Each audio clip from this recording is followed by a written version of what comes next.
So we finally got back to New York, stayed at our friend's house in Key Largo for 2 days, which was really good to just to just get back to reality a little bit, to tan a little bit. As you can tell, I'm so burnt just by staying in the sun for like a couple of hours a day. It was really good. It was really relaxing when they rolled me out, because I do have this wheelchair that I'm on, because I can't walk obviously right now because of my broken leg. When I saw the sun and the ocean, and it was just so beautiful, and I missed it so much, I started crying. Seriously, it's either the painkillers and the antibiotics are making me super emotional, or it was just a beautiful moment, because I haven't been outside, like properly outside, for the last 12 days, and just being in the sun and just be able to tan was just like incredible, and just breathe fresh air and like that beautiful ocean view. It was incredible. So one of the things that I kind of realized when I was there was how amazing people at the hospital in Coral Gables. The hospital is called Doctors Hospital, and they specialize in all of these surgeries, orthopedic surgeries. And I gotta say that 3 South, where I was staying, the wing of the hospital, I have to say the staff is fantastic.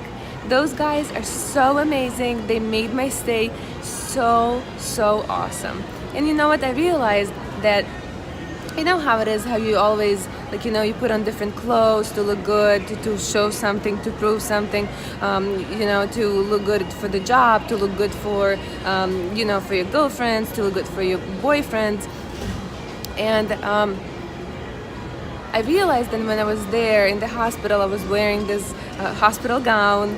I had to take off all of my jewelry, no makeup, nothing. And it was just me, And it made me realize that how important it is to strip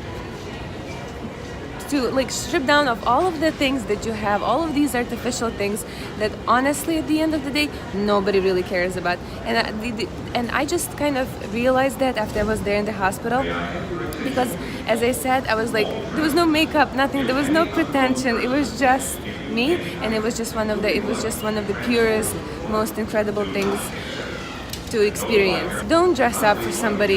If you feel like dressing up, dress up, but for yourself, not for somebody, not to impress somebody, not to show that you're better than somebody else, not to show that you have more money than somebody else, or that you're like, I don't know, that you have a better sense of style or whatever it is. Not for anybody else. If you want to do it, absolutely do it, but remember that what's inside that matters the most. Then it might sound so corny, believe me.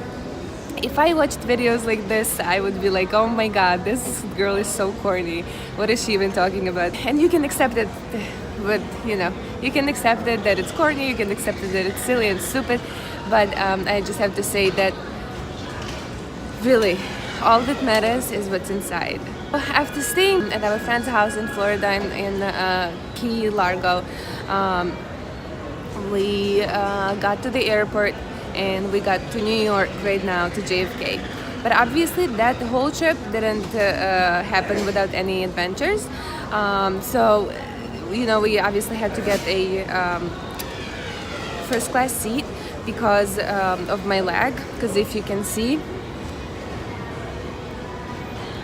I can't really, I can bend it at the knee, but I can't really keep it down, because the metal that I have on my leg is very heavy, and it's super uncomfortable. Obviously it's going through my bones and all of that cool stuff, sci-fi futuristic stuff, so it's really heavy, and obviously I have to keep my leg stretched, and I have to keep it elevated in order for it not to swell, and all of those medical reasons.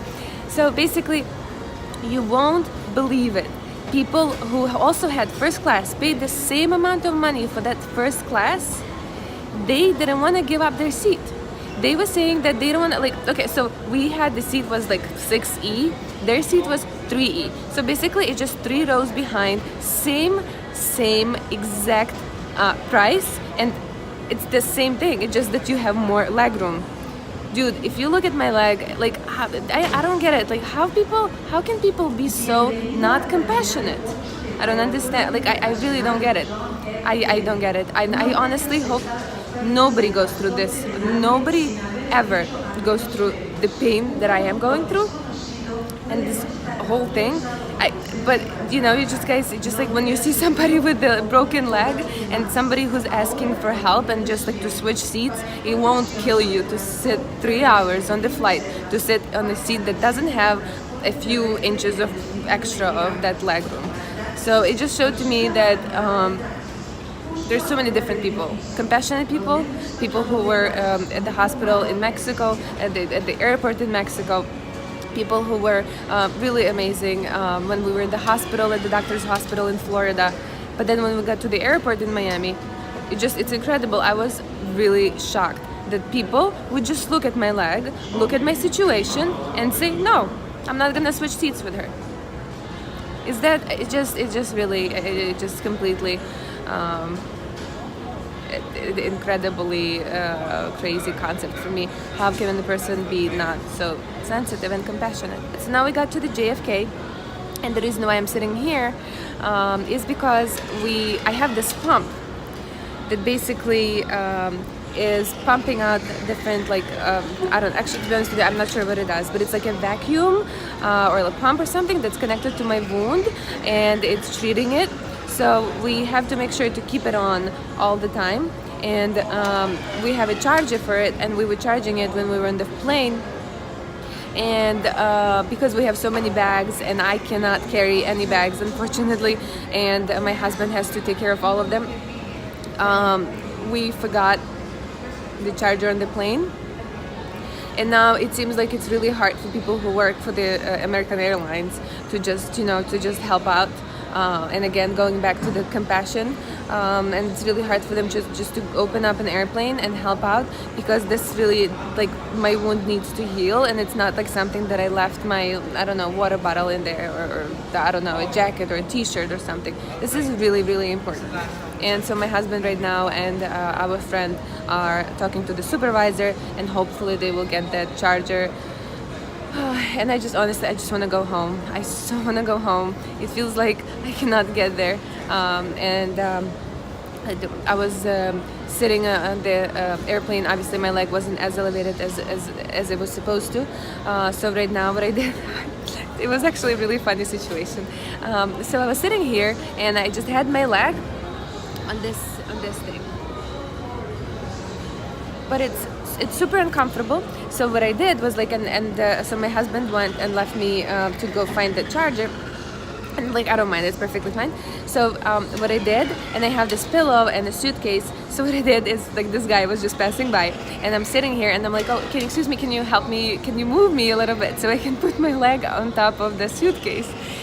I kid you not, 98%, I'm sure, that he thought that he was on a what is it called? Not a hidden camera, but like I forget what it is. But basically, he thought that there was going to be like a camera somewhere and be like, oh, haha, like you helped out or something, some kind of like a prank or something.